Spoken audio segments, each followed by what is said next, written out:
ആന എഴുന്നള്ളിപ്പിൽ ഹൈക്കോടതി പുറത്തിറക്കിയ മാർഗരേഖയ്ക്കെതിരെ തിരുവമ്പാടി ദേവസ്വം രംഗത്ത് വന്നു. നിലവിലെ നിർദ്ദേശപ്രകാരം തൃശൂർ പൂരത്തിലെ മടത്തിൽ വരവ് അടക്കം നടത്താൻ കഴിയില്ലെന്ന് തിരുവമ്പാടി ദേവസ്വം സെക്രട്ടറി കെ ഗിരീഷ് കുമാർ പറയുന്നു. കഴിഞ്ഞ ചുറ്റും 8 മീറ്റർ മാറി നിൽക്കണമെങ്കിൽ വേറെ ഏതെങ്കിലും പാടത്തേക്ക് പൂരം മാറ്റേണ്ടി വരും. ആകെ ആ റോഡിന് വീതിയുള്ളത് 6 മീറ്ററാണ്.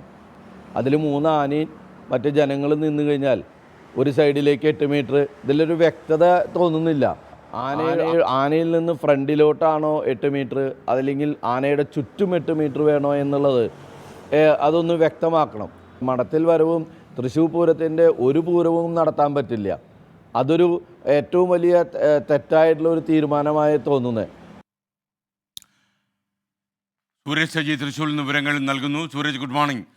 പറയൂ, യഥാർത്ഥത്തിൽ ഈ മടത്തിൽ വരവിനൊക്കെ അത് ദോഷം ചെയ്യും എന്ന് വന്നാൽ അതൊക്കെ ഒരു സംസ്കാരത്തിൻ്റെ ഭാഗമായ പ്രശ്നങ്ങളെ നമ്മൾ തൊടുന്നത് തുല്യമാകില്ലേ? തീർച്ചയായും എസ് കെ എൻ, ഞാനിപ്പോൾ നിൽക്കുന്നത് ഈ പഴയ നടക്കാവ് റോഡിലാണ്. ഇതിലൂടെയാണ് ഈ മടത്തിൽ വരവൊക്കെ വരുന്ന പ്രധാന പാതയാണ്. വലിയ ആശങ്കയാണ് തൃശ്ശൂർ പൂരത്തെ സംബന്ധിച്ച്, പൂരപ്രേമികളെ എല്ലാവരെയും സംബന്ധിച്ച് ഈ കോടതിയുടെ പുതിയ മാർഗനിർദ്ദേശങ്ങളുള്ളത്. പ്രത്യേകിച്ച് ഈ ആനയും ഇത് കാണാനെത്തുന്ന പൂരപ്രേമികളും തമ്മിലുള്ള അകലം 8 മീറ്റർ പാലിക്കണമെന്ന് ഒരു തരത്തിലും പ്രായോഗികമല്ല എന്നുള്ളതാണ് പറയുന്നത്. തൃശ്ശൂർ പൂരത്തിൻ്റെ ഭാഗമായുള്ള മടത്തിൽ വരവ് അടക്കമുള്ള ചടങ്ങുകൾ, അതോടൊപ്പം തെക്കോട്ടിറക്കം, ഇതെല്ലാം തന്നെ ഇത്തരത്തിൽ വലിയ രീതിയിൽ ഈ പുതിയ മാർഗനിർദ്ദേശങ്ങൾ ബാധിക്കും. അതോടൊപ്പം തന്നെ ഈ ആനകളെ എഴുന്നള്ളിപ്പ് സംബന്ധിച്ച്, അതായത് ആനകൾക്ക് കൃത്യമായ വിശ്രമം എന്നെല്ലാം സംബന്ധിച്ച് പല നിർദ്ദേശങ്ങൾ പറയുന്നുണ്ട്. ഒരു വർഷം ഒരു ആനയെ സംബന്ധിച്ച് 85 പൂരം വരെയാണ് ശരാശരി ആനകൾക്ക് ലഭിക്കുക. ബാക്കിയുള്ള ദിവസങ്ങളിലെല്ലാം തന്നെ ആനകൾക്ക് വിശ്രമമാണ്. അങ്ങനെയെങ്കിൽ പിന്നെ ഇത്തരത്തിൽ ഈ 85 ദിവസം എന്ന് നിശ്ചയിച്ചത് അപ്രായോഗികമാണെന്നുള്ളതാണ് ഈ ആനപ്രേമികളും അതോടൊപ്പം തന്നെ ഈ പൂരക്കമ്മിറ്റികളും എല്ലാം ചൂണ്ടിക്കാണിക്കുന്നത്. തൃശ്ശൂർ പൂരത്തെ സംബന്ധിച്ചല്ല, മറ്റു പൂരങ്ങളെയും ഇത് കാര്യമായി ബാധിക്കും. ഞാനിപ്പോൾ നിൽക്കുന്നത് സൂചിപ്പിച്ചതുപോലെ ഈ പഴയ നടക്കാവിലാണ്. ഇവിടെ നമ്മളോടൊപ്പം ചില പൂരപ്രേമികൾ കൂടി ചേരുന്നുണ്ട്. അവരിലേക്ക് കൂടി പെട്ടെന്ന് പോകാം എന്ന് തോന്നുന്നു. പുതിയ ഉത്തരവ് ശ്രദ്ധയിൽപ്പെട്ടിട്ടുണ്ടാവുമല്ലോ അല്ലേ? വളരെ വിഷമകരമായ ഒരു കാര്യമാണ്. നമുക്കറിയുന്ന പോലെ തൃശ്ശൂർ പൂരത്തിനെയാണ് നമ്മൾ ലോകം അറിയുന്നതെന്ന് വെച്ചാലും പൂരം ജനിച്ചത് തൃശ്ശൂരാണ്. തൃശ്ശൂർ പെരുവനം ആറാട്ടുപുഴ പൂരങ്ങൾ 1442 പൂരം കഴിഞ്ഞു. അടുത്ത 1443 പൂരത്തിന് ഒരുങ്ങുകയാണ്.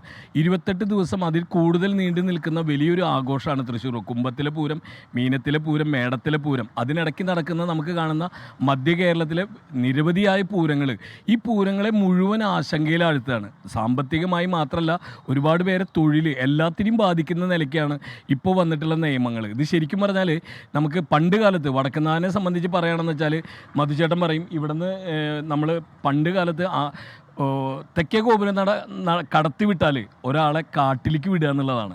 ഇന്ന് അവിടെ കാടില്ല.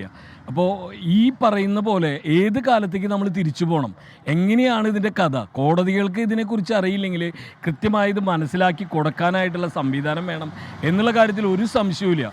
ഒരു നാടിൻ്റെ, കേരളത്തിൻ്റെ നിലപ്പോൾ യുനെസ്കോയിൽ വരുന്നത് തൃശ്ശൂർ പൂരമാണ് ആദ്യമായിട്ട് വന്നിട്ടുള്ളത്. പക്ഷേ പെരുവനം ആറാട്ടുപുഴ പൂരങ്ങളെ പിൻപറ്റിയാണ് തൃശ്ശൂർ പൂരം ഉണ്ടായിട്ടുള്ളത്. അപ്പോൾ ഇത്തരം പൂരങ്ങളെല്ലാം തന്നെ തൃശ്ശൂരിൻ്റെ ആഘോഷങ്ങളെ, സാമ്പത്തികമായിട്ടുള്ള നിലനിൽപ്പിനെ എല്ലാം തന്നെ ഇത് ബാധിക്കുമെന്നുള്ള കാര്യത്തിൽ ഒരു സംശയമില്ലാത്തൊരു കാര്യമാണ്.